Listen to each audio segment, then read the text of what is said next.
If you haven't heard about ghee, this video is for you.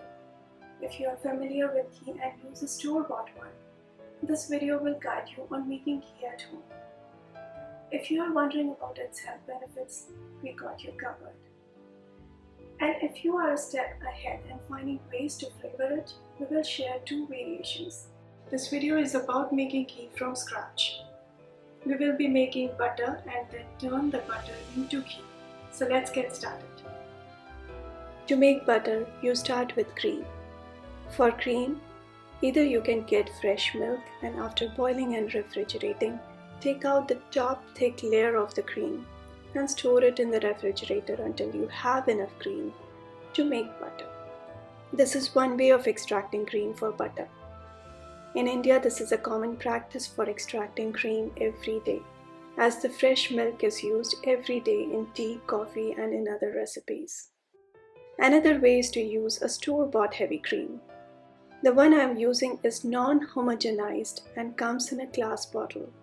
When you are doing groceries next time and come across such bottles in the dairy section, you may grab one to make butter. The ones that come in glass bottles are most of the time, or at least where I live, are non-homogenized cream and milk. There are a few different ways to make butter, but the goal is to agitate the cream to separate milk solids. And for doing that, you can either use a food processor, blender, immersion blender, or old-fashioned crank butter churn. Whatever you choose to agitate the cream, make sure to fill 1/4 of the maximum capacity of the jar. Because when you mix the cream, it fluffs up and the volume increases. So you have to have extra room in the jar. The first step, if using non-homogenized cream that I follow, is to heat it until it boils and then put aside to bring it down to room temperature. And only then use it to make butter. The non-homogenized cream and milk gets bad sooner than the homogenized ones, and to be on the safer side, I like to boil it before making the butter. If you are using homogenized cream, boiling the cream can be skipped, and you can put the cream out to bring it down to room temperature straight from the refrigerator. Once the cream comes to room temperature, you transfer it into the jar, one small batch at a time, and start mixing. Here I am using an immersion blender with its whisk attachment. I am going to start mixing the cream at a low speed and gradually increase the speed as the mixture thickens. To get the butter takes patience. After several minutes of processing, whipped cream will form. Just continue mixing. Then the whipped cream will start to change color to light yellow. After several minutes, the solids will separate from the liquid and you will see clumps of butter quickly forming, leaving the liquid in the bottom of the jar. Make sure to place or hold the jar tight and sturdy, as when the cream starts thickening, the jar tends to wiggle and the content may get spilled over. When you notice that the solid or the butter got separated, that's when you know that it's time to take the butter out and transfer it in a bowl and its milk in a separate jar. Repeat this process for the rest of the cream. Then when you have all the cream turned into butter in a bowl, press the butter with a spoon to get any extra liquid from it. You can store the butter after removing the liquid in the refrigerator for 1 to 2 days and enjoy it. Or you can make ghee from the butter soon after. If you are wondering what is ghee, ghee is cow's milk that is turned into butter, and this butter is heated at low heat until all the oil and milk solid is separated, which gives ghee a beautiful golden color, nutty flavor, lovely fragrance, and stable shelf life. It is then strained to remove all the milk solids. To make ghee, melt the butter in a heavy bottom skillet or pot over medium-low heat. The butter will start to separate, creating a milky white foam at the top, which will be skimmed and most of the milky solids will sink to the bottom. You will begin to see a clear golden liquid in between, allowing the ghee to cook a little further Toasting the solids on the bottom until they are light brown is where the delicious nutty flavor comes from. The solids can go from beautiful golden brown to burn very quickly, so stay close to the stove during the last 5 minutes of cooking. Once the milk solids are golden brown, turn the heat off. Let it cool for a few minutes and then strain in a steel mesh, or you can strain over a double-lined cheesecloth placed over a strainer to catch the remains of foam and solids. I usually strain twice, once using a steel mesh strainer and then in a teapot. The teapot that I am using has a strainer with a very tiny holes to catch even the tiny remains of solids. After straining, I will transfer ghee in a clean jar.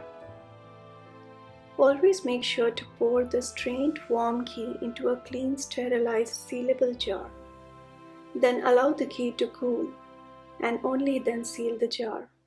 Doing this helps in avoiding forming moisture and makes our homemade ghee shelf stable. It stays good for 4 months and even more, and there is no need to store ghee in a refrigerator.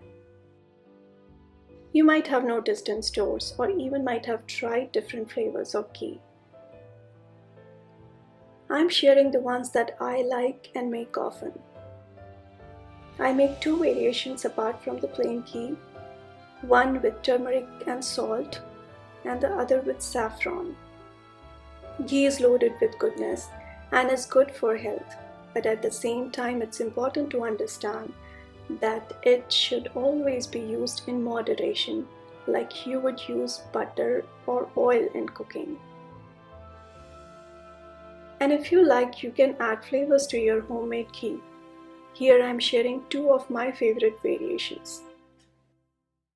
For the first variation, I add 1/4 teaspoon of turmeric and salt in the strainer and pour the ghee through the strainer to absorb the color of turmeric and taste of salt. When the ghee seeps out into the jar through the strainer, it absorbs yellow from the turmeric and a salty taste from salt, giving ghee a hint of yellow and salty flavor. This variation tastes amazing on breads. In ghee, all the milk solids are removed through heating, which makes it lactose-free. And by that it means ghee is easier to digest than butter. And thus I prefer ghee on my breads, rotis and parathas. Another benefit of ghee is that it has a higher smoke point. As we know, at higher temperatures, many oils break down into unstable elements known as free radicals, which are known to cause cellular damage. But ghee has a smoke point of 485 degrees Fahrenheit, and thus it retains its structure integrity under the high heat, and which makes it a healthier option when it comes to cooking. For second variation, add 4 to 5 strands of saffron to the jar and pour ghee in the jar. The ghee will take color and taste from saffron eventually.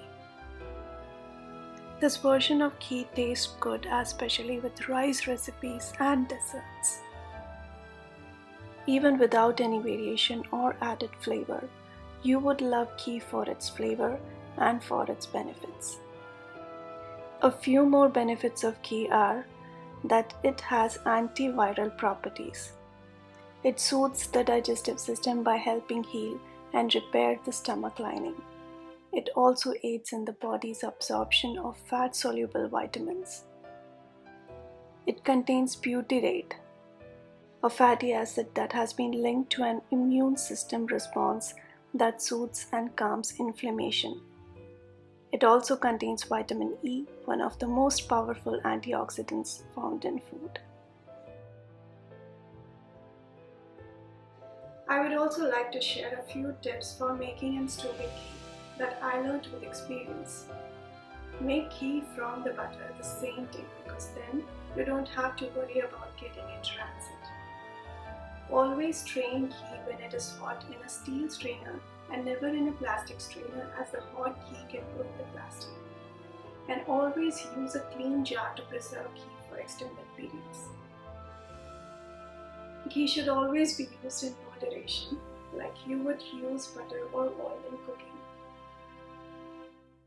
I hope you give ghee a try and let me know how you like it in the comments. It always means a lot when you like, comment and subscribe. Thank you for watching and I'll see you soon.